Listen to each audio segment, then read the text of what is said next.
A primeira coisa que elas fazem, isso em vários lugares, é comprar o poder político, é investir nas campanhas de vereadores, do prefeito, é se promiscuir com a justiça local. Com o tempo, a prefeitura vai desinvestindo na economia local e a cidade se torna dependente da mineradora. Porque assim, quando acontece um evento como o de Brumadinho ou como o do Rio Doce, a população pede para a empresa continuar, porque depende economicamente dessa empresa. É uma sociedade falcatruesca. Esse filme é uma das consequências de uma visão que eu comecei a formar lá pelos 19 anos de idade. Naquela época eu dizia, essa sociedade é toda de mentira, tudo é falcatrua. E o tempo foi mostrando que eu estava certo. Se eu olho para a cúpula da sociedade, vamos dizer que seja a presidência da República, e percebo que o poder está acima daquilo ali, está nos bastidores, está no mercado financeiro, está no financiamento de campanha, está na influência da mídia, está no poder empresarial, eu já vejo que a cúpula da sociedade, o topo, já é falso, já é mentiroso. E o que decorre daí? Se o poder central já é máfia, toda a estrutura social é mafiosa. Então não é nenhum absurdo, é da natureza social que a medicina seja mafiosa, que os transportes sejam mafiosos. Em todas as áreas, a educação é máfia. A mineração é mais máfia ainda. Os bancos nem se fala. Isso se estende em todos os níveis, porque você vai ver uma cooperativa de taxistas, é máfia. Flanelinha numa rua é máfia. Nós estamos numa sociedade inteiramente mafiosa, que conduz a gente para uma vida sem sentido, frustrante, sem razão de ser. E a gente só percebe isso quando fica velhinho. Quando eu estava na faculdade, eu estava para satisfazer a família. Quando eu entrei para o exército, eu entrei para satisfazer a família. Sempre o mecanismo social, sempre os olhares alheios. Eu entrei para o Banco do Brasil para satisfazer a família. Quando eu pedia demissão, eu decepcionava a família. E quando eu entrei para a universidade, para mim era a última tentativa de me enquadrar. E não me agradava o que eu via na universidade. Eu via arrogância e distância. Eu via falsidade e ilusão. Eu via pessoas falando em mudar o mundo que não tinham condição de mudar nem a própria cueca. Eu via pessoas que viviam dependentes completamente de regalias, querendo liderar os pobres, conduzir as massas. Aí eu falei, isso não vai mudar. E cheguei a uma conclusão antecipada que as pessoas costumam chegar quando estão ali pelos 40 anos. Isso nunca vai mudar. É uma imbecilidade. Mas eu exerci essa imbecilidade com 19 anos. Quando eu percebi que eu não podia mudar o mundo e concluí que o mundo não ia mudar, eu mudei minha vida. Então eu vou mudar minha vida, já que eu não posso mudar o mundo, eu vou viver de acordo com o que eu quero. E o que eu quero? Eu quero ter satisfação em estar vivo. Eu quero gostar de estar vivo. E quando eu dizia para os meus pais que tudo que eu via na faculdade era um caminho de frustração, que regalia não me interessava, que devia ter uma função maior na vida, eles diziam que eu tinha um problema psicológico, eles diziam que era ímpeto da juventude, que eles eram mais vividos, que eles tinham vivência, que eles sabiam que eu tinha que ouvir para eu ficar onde eu estava, para eu tirar o meu diploma, para seguir o meu caminho. E eu tinha a intuição forte de que por ali eu só ia encontrar frustração. Eu já me frustrava só de imaginar, quanto mais de vivenciar. Mas eu era mais novo, eles eram mais velhos, eu admitia a possibilidade de eu estar enganado. Será que é a minha idade mesmo? E aí teve 2 eventos que me fizeram muito bem. Primeiro foi um sonho, onde eu percebi que eu estava preferindo morrer do que viver. Eu vinha correndo por cima de um monte de telhados, eu era corredor, eu era atleta, desde 10 anos de idade. Então correr para mim não era perseguição nem fuga, era só correr. Eu vinha correndo, como eu me exercitava normalmente, só que a diferença é que eu estava correndo por cima de telhados. De repente eu subi um telhado que era meia água, e quando eu passei para o outro lado, acabou o telhado. E eu me vi no ar. Olhei para trás tentando ver se tinha alguma coisa para me agarrar, e não tinha, era uma parede reta que terminava num penhasco reto, e lá no chão, uns quilômetros abaixo, plantaçõezinhas, rios. Aí eu olhei, vi que não dava para agarrar nada, me conscientizei de que eu estava em queda livre e pensei, bom, dessa altura que eu estou caindo, não tem chance de eu bater e ficar sequelado. Eu vou bater e vou me espatifar, vou morrer. Que bom, pelo menos vou ver alguma coisa nova, estou detestando essa vida mesmo, estou detestando ir para a faculdade, estou detestando o meu futuro. Pelo menos eu vou ver uma novidade, vou ver como é que é do outro lado. E caí, assim, convicto de que eu ia morrer na hora que eu batesse. Só que na hora que eu ia encostar no chão, quando eu ia bater no chão, estava pronto para ver o mundo dos espíritos, eu abri o olho e olhei o meu quarto. Falei, puta que pariu, o que eu estou fazendo vivo? Mas levantei, tomei meu café da manhã, fui para a universidade, mas fui pensando. Aliás, decidi, eu nem fui para a universidade, mas a partir dali eu comecei a pensar que eu estava preferindo morrer do que viver, que eu tinha que tomar atitude, que eu tinha que tomar alguma decisão. Mas ainda assim eu não tomei, porque eu sabia que ia ser um choque familiar, maior do que o choque que foi quando eu saí do exército. Porque quando eu estava no exército, a família tinha certeza que eu ia seguir a carreira do meu pai. Então eu saí do exército, foi uma decepção muito grande para eles. Aliás, me resultou numa experiência que eu não teria se eles estivessem de acordo comigo, porque ali eles me puseram num cursinho pré-vestibular muito barato. Eu, na verdade, com o tipo de ensino que eu tinha tido, eu nem precisava de cursinho. Eu passei em 2 vestibulares sem fazer força. Eu estudava em escolas muito bem pagas, caras. Mas eu fui para o cursinho e comecei a conviver com pessoas, era um cursinho bem barato, pessoas que eram egressas do sistema público de ensino, que a família estava fazendo um esforço naquele ano para ver se conseguia passar no vestibular. E eu ia fazer estudos em grupo. E a gente sentava para estudar e eu percebia que os caras não sabiam nada. Coisas básicas de física, de química, de história, de geografia, não sabiam. E eu dizia que eles tinham matado aula. Ah, vocês foram fumar maconha, vocês estavam fora de sala, vocês estavam fazendo alguma merda, vocês não assistem. Não, a gente não recebeu esse ensino. Não deram isso pra gente. E eu não acreditei. Até que um deles me trouxe uma prova do 3º ano do ensino médio. Quando eu vi a prova, a primeira impressão é de que era uma piada. Eu falei, não, isso não é uma prova. É superficial demais. Aqui não tem nada. Isso é uma prova do 3º ano. Foi a primeira vez que eu tive contato com a sabotagem do ensino público. Que é uma sabotagem deliberada. O ensino público, ele serve para formar mão de obra barata. Gente explorável. Enquanto que o ensino particular serve para formar os gerentes, os supervisores, os que vão comandar os injustiçados, os roubados, os sabotados, vítimas de crime social. Bom, mas voltando, né?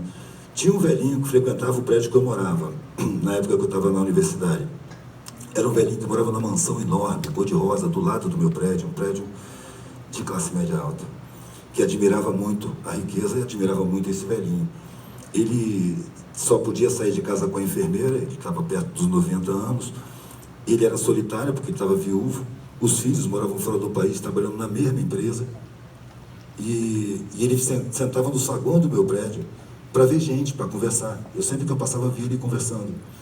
Nesses dias que eu estava já angustiado demais, precisando tomar uma atitude, já tinha tido sonho de morte, eu estava passando, estava só ele e a enfermeira, e inesperadamente ele falou, menino, senta aqui.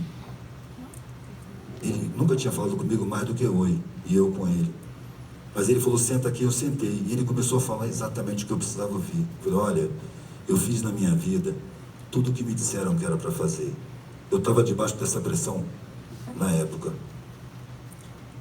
Eu me formei em comércio exterior, montei uma empresa de importação e exportação e me dediquei de corpo e alma a essa empresa. Casei, tive filhos, mal podia conviver com a família, eu me convenci que estava cuidando do futuro dos meus filhos e ficava na minha empresa direto. Viajei o mundo inteiro, nem nas férias eu viajava com meus filhos. Eles cresceram sem ter muito contato comigo e a vida foi passando, minha empresa foi prosperando. Eu nunca tinha pensado na morte, a morte para mim era uma tragédia. Era alguma coisa que nunca ia acontecer. Mas o tempo foi passando, eu fui envelhecendo. Meus filhos foram se empoderando dentro da empresa. E chegou um ponto que eu estava tomando tanto remédio, estava com tanto problema de saúde, que eu não pude mais ir trabalhar. E fui aposentado pela minha empresa. E pela primeira vez eu senti que a minha vida tinha final. Pela primeira vez eu senti que a porta da morte estava na minha frente, pronta para abrir. E eu nunca tinha pensado nisso. Quando eu pensei nisso, nossa, está acabando a minha vida. Eu olhei para trás e a minha vida tinha perdido completamente o sentido. Agora, para mim, patrimônio não vale nada. Tudo o que eu queria era afeto. E foi a única coisa que eu não me dediquei, que eu não desenvolvi. A sensação que eu tenho, essa foi a frase que mais me bateu. A sensação que eu tenho foi que mentiram para mim lá no começo da minha vida. E eu corri atrás dessa mentira a vida inteira. E agora que eu vou morrer, é que eu percebi que era mentira. Cara, minha cabeça formigava. Ele estava confirmando minhas intuições. Eu estava ouvindo as mentiras. Eu estava intuindo o que ia acontecer comigo, o que aconteceu com ele. Eu ia passar a vida inteira odiando o meu trabalho, louco por uma sexta-feira, pelas férias, deixando para viver nas horas vagas. Eu saí de perto dele, fui para a universidade, não fui para a sala de aula, fui para a secretaria e pedi desligamento. Eu não quero mais me formar. Eu vou procurar um sentido para a vida. Ou eu vou encontrar, eu vou morrer procurando. Essa vida aí não faz sentido. Porque o objetivo da vida que era proposta para mim era manter privilégios, manter garantias, manter o status, manter o padrão, se possível aumentar. E aquilo já não me dizia nada, tinha muito tempo, desde a adolescência, que eu tinha constrangimento de ser servido. Eu não podia questionar no meio da minha classe, porque é muito mal recebido o questionamento. Mas, quando eu era menininho ainda, eu falava: mãe, por que a gente tem empregado? Por que tem gente pobre servindo? E o que eu ouvi, essas perguntas não se fazem. O mundo sempre foi assim, sempre vai ser. Você tem que tratar da sua vida. Você tem que se preparar para não cair na pobreza igual eles. Só que eu não engolia isso. Eu ficava com aquela questão dentro de mim. Eu ficava envergonhado diante dos funcionários, dos empregados. Uma coisa que ninguém à minha volta tinha. E eu me tornei uma pessoa estranha ali. Quando eu saí da universidade, passei um tempinho ainda em conflitos com a família, que eles não queriam permitir. Meu pai falou: eu não te permito que você faça isso. Eu falei: não estou pedindo, eu estou fazendo. Eu demorei muito tempo para decidir. Agora que eu decidi, não tem retorno. E a sensação que eu tenho até hoje é que não foi uma escolha. Eu não tinha escolha. Eu fiz a única coisa que eu podia fazer. Era me negar a percorrer aqueles caminhos que eu estava vendo que me eram frustrantes antes de caminhar por eles, só no esboço. Então eu não sabia o que eu ia fazer. Eu sabia o que eu não ia fazer. Eu, quando frequentava os clubes, as festas e tal, eu me aproximava dos garçons, eu ia para a cozinha, eu gostava da espontaneidade dos mais pobres, eu não entendia a diferença. Eu conseguia ser bem tratado, eu tinha simpatia da rapaziada, porque eles sentiam que eu tinha respeito ali, mas não me tratavam com igualdade, porque por mais que fossem gentis, eu via que quando eles falavam entre si, eles falavam de outra maneira. Eu percebi: não tem igualdade comigo. Existe uma diferença de classe, existe uma superioridade e uma inferioridade implícita aí. Eu queria saber uma maneira de pular por cima disso. Como é que a gente faz para se sentir igual? Como é que a gente faz para se tratar de igual para igual? E eu não conseguia atinar. Com a minha decisão, houve um corte de relações total, não só com a família, mas com todos os conhecidos. Foi uma coisa até engraçada, né? Porque, para minha família, eu tinha pirado, né?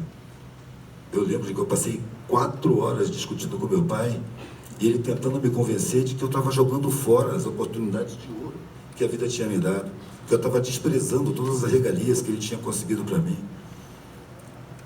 E no final ele perguntou, ele disse que eu não tinha ambição nenhuma. Eu falei: pelo contrário, eu tenho uma ambição inconcebível. Tão inconcebível que dinheiro, status, conforto e garantia para mim é pouco, eu quero mais.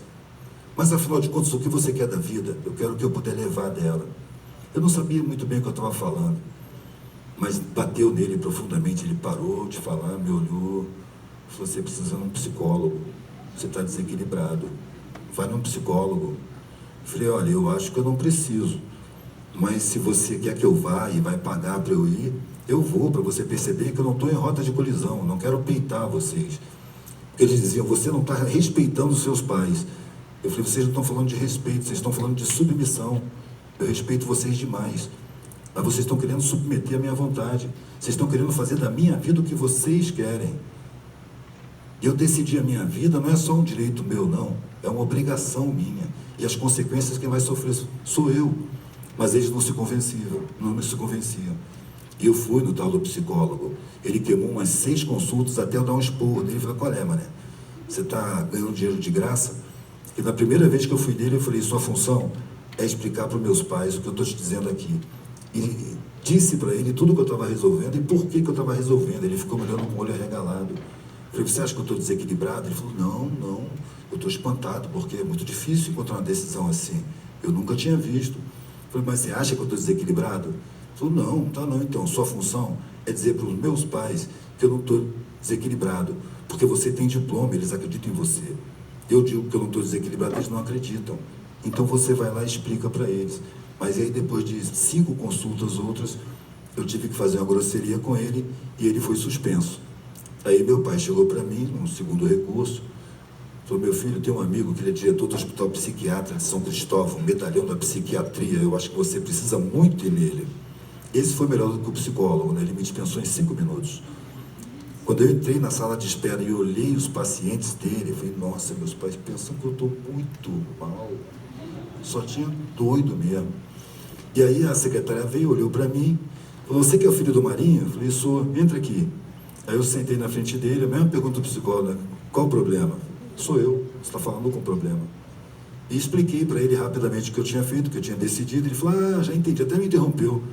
Já entendi. Olha, não espere outra coisa, todo mundo vai pensar que você está maluco mesmo. Mas eu tenho muito trabalho, você viu aí a sala de espera? Eu falei, vi. Eu tenho muito trabalho para fazer, não tenho tempo para perder com você, você não precisa de mim. Eu gosto muito do seu pai, mais tarde eu ligo para ele, digo para ele que você não está doido não, que você está gozando das suas faculdades mentais. Eu falei, tá ótimo. Aí ele ligou para meu pai. Aí foi a vez da minha mãe me procurar, né? Meu filho, eu conheço um padre exorcista lá na Penha. Lá fui eu no padre exorcista, me benzeu, me rezou e não adiantou nada, eu continuei minha rota. Inclusive ele deu força para eu fazer o que eu ia fazer. Sabe, e aí as relações foram cortadas. E eu peguei a mochila e fui para a estrada. Eu tinha couro duro do exército, eu tinha feito guerra na selva, sobrevivência. Eu podia dormir na lama, eu podia passar a noite sem comer, debaixo de chuva, caminhando.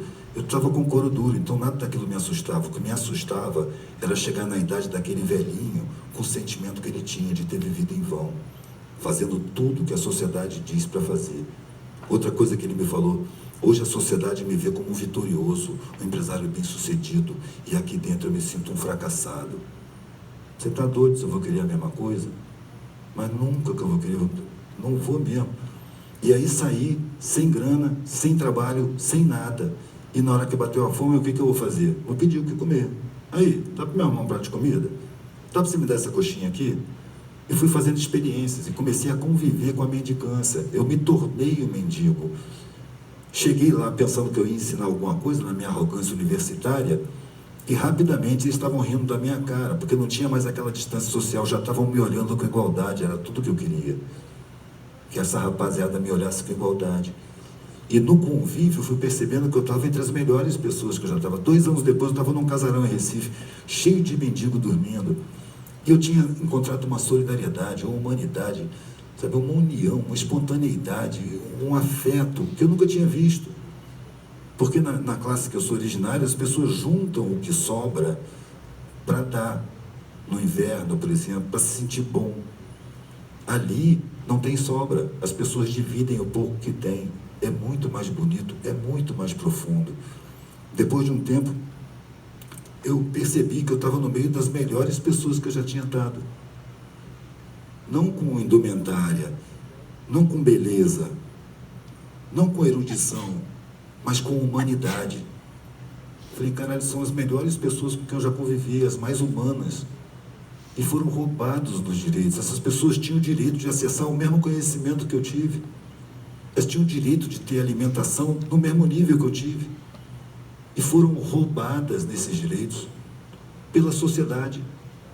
E passei a ver o Estado como uma organização criminosa que serve a um punhado de podres de ricos e mente, engana, rouba e judia da população 24 horas por dia. Não tem nada público que respeite um pobre. E, no entanto, é o pobre que constrói a porra toda. Todas as roupas dessa sala foram costuradas por mãos pobres. Todas as cadeiras foram feitas por mãos pobres. O chão, toda a comida que está na barriga foi plantada, colhida, trazida e provavelmente preparada por pobres. Todos os postes, os fios, não tem 1 milímetro na sociedade que não seja a mão do pobre que colocou. E, além do mais, se for estudar a carga tributária, a massa tributária está nos produtos de necessidade básica. Então é a massa mais pobre que financia o Estado, constrói, bota para funcionar, faz os reparos, garante a manutenção, financia a sociedade e é inferiorizada, é enganada, é roubada, é explorada, é diminuída, é ofendida, é humilhada pela sociedade. É uma sociedade desprezível, desumana, anti-humana, antissocial, que não tem a menor intenção, nenhum objetivo em harmonia social. Essa expressão devia ser falada nas escolas. O objetivo da vida, da coletividade humana, é atingir a harmonia social, sem nenhum abandonado, sem fome, sem miséria, sem ignorância, sem alienação, sem desinformação. Todo mundo com moradia, Isso é materialmente possível. Isso é perfeitamente possível.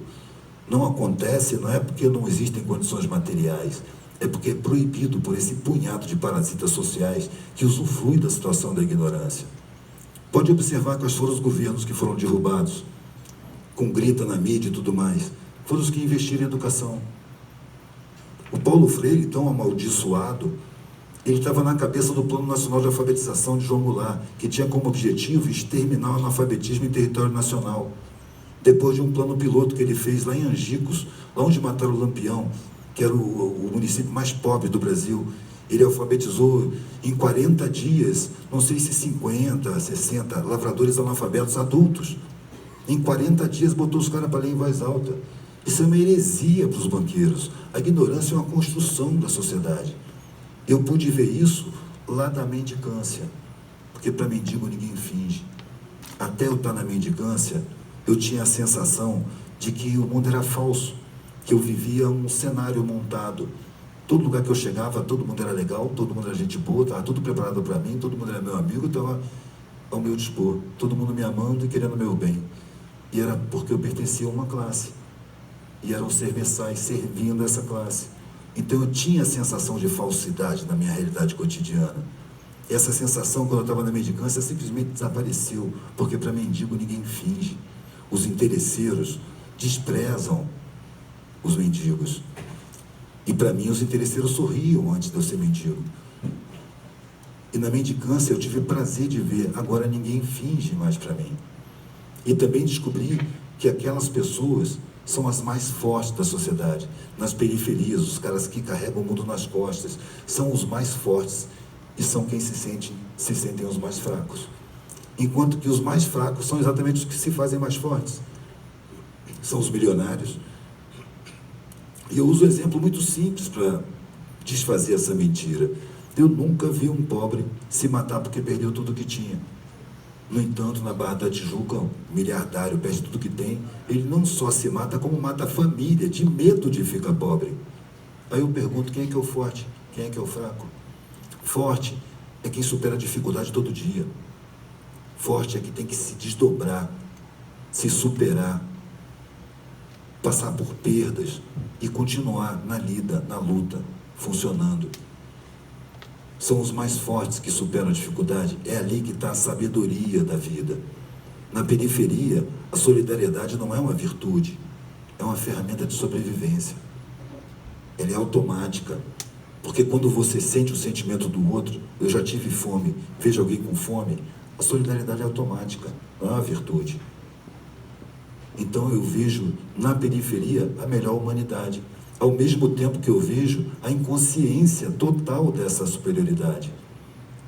Agora, não é porque o cara me olha com sensação de inferioridade que eu vou achar que ele é inferior. Ele pode melhorar, ele foi induzido a se sentir inferior, mas eu sei que ele é mais forte. Eu sei a quantidade de dificuldade que ele supera e que o patrão dele não superaria, porque não aguenta, não está acostumado. Não é porque ele é pior, é porque ele não tem o costume. Toda a dificuldade que ele tem, ele paga um pobre para resolver. Estourou um cano, ele paga um pobre. Qualquer coisa que acontecer, paga um pobre. Na hora que ele não tiver a grana, que ele for à falência, ele não sabe fritar um ovo. E aí desespera. Ali que está a fraqueza. A força está aqui embaixo. É por isso que é preciso manter a ignorância. É por isso que é preciso manter a alienação. É por isso que é preciso manter a superficialidade mental. Porque se o saber se aproximar da sabedoria, não tem domínio, não tem controle. Desaparece essa estrutura, porque ninguém mais vai se deixar escravizar. Os mais fortes se deixam escravizar porque não têm consciência de que são os mais fortes. São induzidos a acreditar que são os mais fracos. É preciso conscientizar essas pessoas se a gente tem intenção de caminhar na direção da harmonia social. Agora, quando você vê o acadêmico se aproximar do periférico, ele carrega uma carga de superioridade inconsciente que simplesmente não permite a comunicação. É muito diferente você chegar para servir o seu irmão que tinha direito a esse conhecimento, foi roubado, e você chega com o conhecimento que é direito dele e serve a ele com humildade. Mas isso não acontece. Acontece você chegar com um patamar de superioridade, eu vou ensinar para vocês. É o que a esquerda faz. Ela é condicionada pela sociedade a sentir superioridade diante da massa, diante da maioria. Uma superioridade falsa, frágil, que não se sustenta na realidade. Porque a academia só existe porque os pobres fazem academia, os pobres mantêm a academia, os pobres varrem a academia. Esse governo passado foi derrubado por um motivo principal. Eles não estavam deixando de dar lucro para banco, não estavam deixando de servir os parasitas sociais, mas eles estavam conseguindo possibilidade de enfiar um punhado de pobre no centro de produção de conhecimento, que é a academia.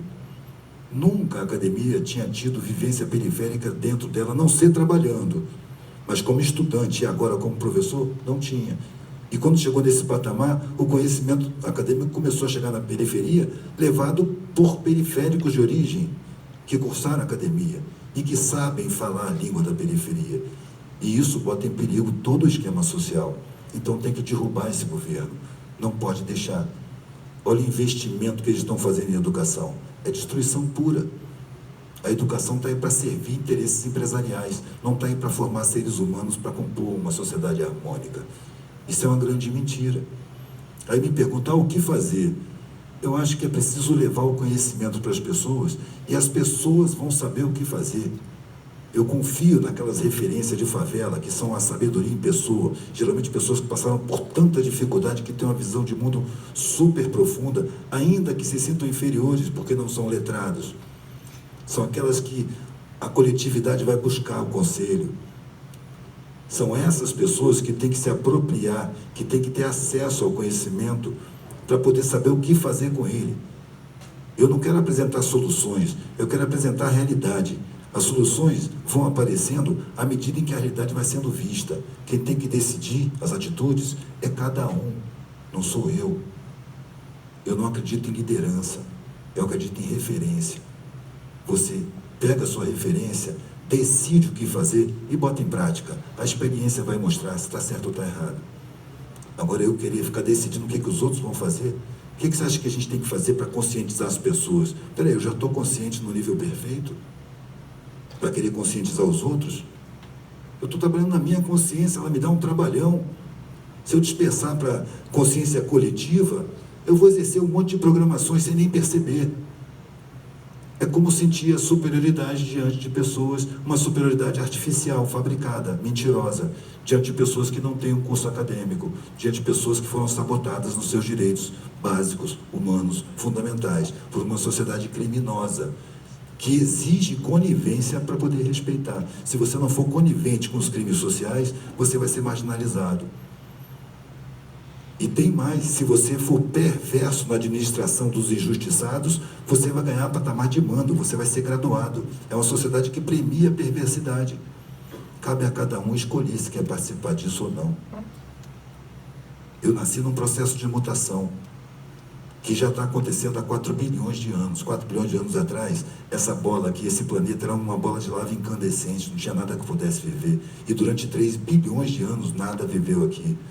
A vida nesse planeta tem 1 bilhão de anos. Começou com o musgo, com a ameba, até chegar no ser humano. O ser humano, dizem os estudiosos, tem 2 milhões de anos. Nesses 2 bilhões de anos, quantas civilizações já se passaram? É um processo de evolução permanente. Teve civilizações de 700 mil anos, de 500 mil anos. Essa nossa civilização greco-romana, que foi imposta pelos europeus no mundo inteiro, na base do tiro de canhão, tem 2.500 anos. Agora, quanto tempo tem a minha vida? Umas décadas. Eu vou alimentar esse condicionamento, essa mentira de que eu vou mudar o mundo. Eu não vou mudar o mundo, ninguém vai mudar o mundo está mudando desde sempre, vai continuar mudando, independente da gente estar vivo ou morto. A diferença para mim é como eu vou participar. Eu vou participar como eu escolho ou como fui condicionado a escolher. Eu estou vendo o mundo com os meus olhos, ou eu estou vendo com as lentes que foram construídas na minha frente desde que eu nasci. O que eu quero, sou eu mesmo que quero, ou eu fui induzido a querer pelo massacre publicitário? Assim eu estou fazendo um trabalho no mundo, dentro de mim mesmo, porque eu mudo de atitude, mudo de valores, mudo de comportamento. E isso serve ao mundo, sem eu ter a pretensão arrogante de servir de exemplo, que realmente não sou. Não aconselho a ninguém as minhas atitudes. Mas eu estou vendo o mundo de outra maneira E se o mundo me chama para falar como eu estou vendo, eu estou chegando para falar como eu estou vendo, não como é. Eu não tenho verdade para expor. Eu tenho minhas percepções que foram se desenvolvendo à medida que eu fui vivendo, despretensiosamente. Eu só queria uma coisa, ter satisfação em estar vivo. E para ter essa satisfação, não é regalia material que eu precisava. Isso eu já sabia, porque eu nasci onde tem regalia material. Então eu sabia que regalia material não me satisfaria nunca. Eu precisava ter respeito por mim mesmo. Eu precisava seguir a minha consciência na minha vida. E eu percebi que se eu estivesse em qualquer lugar convencional da sociedade, fincasse o pé e dissesse não abro mão 1 milímetro da minha consciência, eu ia ser penalizado. Eu tenho que conviver, eu tenho que fechar os olhos, eu tenho que calar a boca. Isso se eu não tiver que praticar a perversidade, por obrigação cobrada pela própria sociedade, para garantir a minha segurança, o meu bem-estar, o respeito da sociedade. Eles criam tanto medo que a gente se deixa aprisionar. Tem que ter um plano de saúde, tem que ter uma garantia, tem que ter proteção. E esse medo aprisiona a gente. Foi questão de tempo para eu perceber que liberdade é risco, segurança é prisão.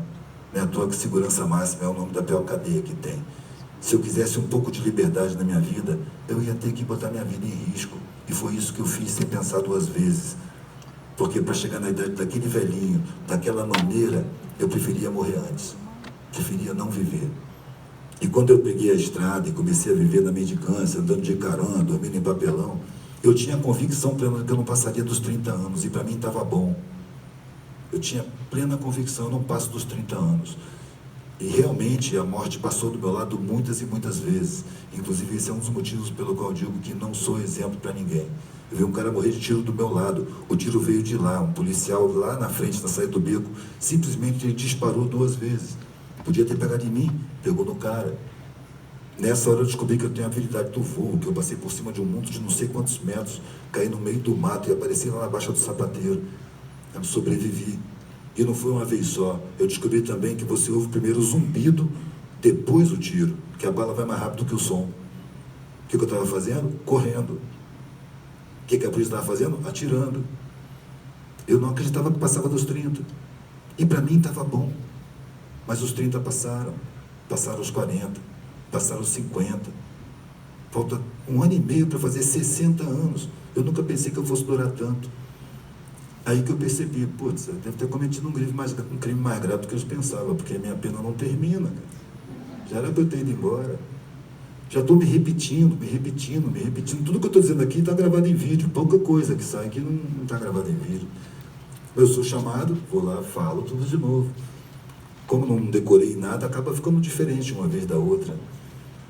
Mas é aquela coisa, a sensação que eu falei ali na mesa, a sensação que eu tenho quando eu falo, é que as pessoas já sabem. Elas estão só reconhecendo que elas já sabem. Só que aquela coisa, você vê, olha para a sociedade, enxerga e fala, não é possível, eu estou enxergando errado, não é isso que eu estou vendo, eu devo ter alguma coisa errada. É uma sensação que eu tive com 14 anos de idade, eu devo ter alguma coisa errada, não é possível, nada disso me agrada. E não era eu que tinha alguma coisa errada, era o mundo, que é insatisfatório, é mentiroso, é enganador, enche a gente de medo, enche a gente de valores falsos, de falsas necessidades, de necessidades artificiais, fabricadas em laboratório de mídia, implantado. Por que vocês acham que um Estado que não cumpre suas funções constitucionais, sabe, essa é uma prova da criminalidade do Estado, ele não cumpre a sua lei máxima, está lá na Constituição, todo brasileiro tem o direito de ter garantido pelo Estado boa alimentação, boa moradia, digna, ensino de qualidade, informação de qualidade, assistência médica a que for necessária. O Estado não cumpre nada disso. Uma organização criminosa. No entanto, o Estado dá o conversor de televisão digital para qualquer um. Está lá. Cheio de conversor de televisão digital. Um Estado que não cumpre a sua Constituição. Isso não é um sintoma? Não é controle mental? É uma necessidade do sistema penetrar na mente da gente e fazer a gente ser o que é, querer o que quer, se comportar como se comporta e ver como vê o mundo, ter os medos que tem. Quando o nego diz, você foi muito corajoso. Não, eu estava cheio de medo. Eu estava cheio de medo de ter uma vida sem sentido, porque eu percebi com 19 anos que a vida acaba E não demora. E ali eu pensei, eu não posso deixar a sociedade me levar para a frustração, eu tenho muito pouco tempo. Eu tenho que procurar essa satisfação, eu tenho que procurar um sentido para a vida. E foi uma coisa que eu disse várias vezes naquela época. Eu vou procurar um sentido para a vida, ou eu vou encontrar, ou eu vou morrer procurando. Porque a vida que me foi apresentada, com todas as suas variantes, não me satisfaz.